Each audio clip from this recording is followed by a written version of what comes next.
Phone tapping కేసులో కీలక నిందితుడిగా ఉన్న ప్రభాకర్ రావుకు సుప్రీంకోర్టులో ఊరట దక్కింది. ప్రభాకర్ రావుకు తాత్కాలిక ముందస్తు బెయిల్ను సుప్రీంకోర్టు మంజూరు చేసింది. ఇండియా వచ్చేందుకు పాస్పోర్ట్ మంజూరు చేసిన ధర్మాసనం 3 రోజుల్లో ప్రభాకర్ రావు దేశానికి తిరిగి రావాలని, విచారణకు సహకరించాలని ఆదేశించింది. ఈ కేసులో ప్రభాకర్ రావుపై ఇప్పటికిప్పుడు ఎలాంటి కఠిన చర్యలు తీసుకోవద్దని తెలంగాణ ప్రభుత్వాన్ని సుప్రీం ధర్మాసనం ఆదేశించింది.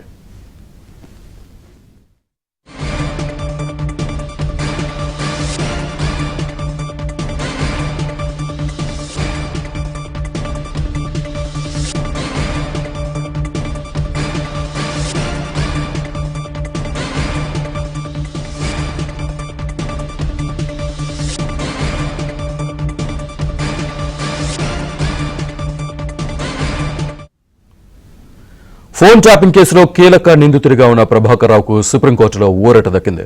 ప్రభాకర్ రావుకు తాత్కాలిక ముందస్తు బెయిల్ను సుప్రీంకోర్టు మంజూరు చేసింది. ఇండియా వచ్చేందుకు పాస్పోర్ట్ మంజూరు చేసిన ధర్మాసనం 3 రోజుల్లో ప్రభాకర్ రావు దేశానికి తిరిగి రావాలని, విచారణకు సహకరించాలని ఆదేశించింది.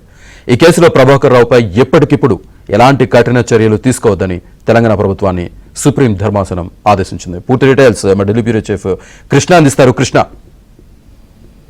శ్రీనివాస్, 2024లో తెలంగాణలో వెలుగులోకి వచ్చినటువంటి ఫోన్ ట్యాంపింగ్ వ్యవహారానికి సంబంధించినటువంటి కేసులో మాజీ స్పెషల్ ఇంటెలిజెన్స్ బ్యూరో చీఫ్ అయినటువంటి టి ప్రభాకర్ రావు ప్రధాన నిందితుడు.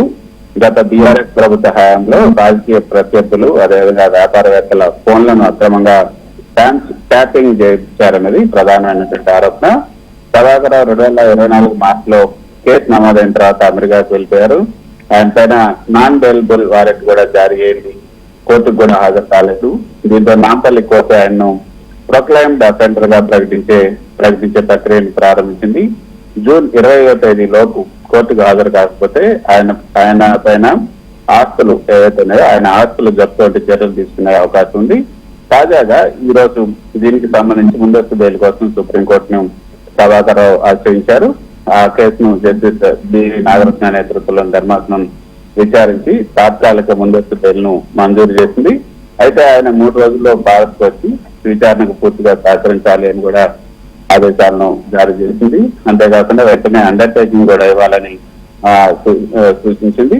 సో ఈ ప్రభాకర్ రావు పైన ఆరోపణల నేపథ్యంలో ఏదైతే ఎస్ఐటీలో ప్రత్యేక బృందాన్ని ఏర్పాటు చేసి రాజకీయ ప్రత్యర్థుల పైన నిఘా పెట్టారు. అలాగే సాక్ష్యాలను నాశనం చేయడానికి హార్డ్ డిస్క్లు, కంప్యూటర్లను కూడా కాల్ చేశారన్నది ప్రధానమైనటువంటి ఆరోపణ. ఈ కేసులో ఇప్పటికే పలువురు అధికారులను కూడా తెలంగాణ పోలీసులు అరెస్ట్ చేశారు. ప్రభాకర్ రావు ప్రస్తుతం అమెరికాలో ఉంటారు.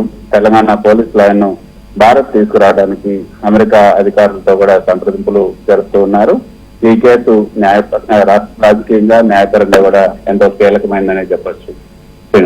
Right Krishna, thank you.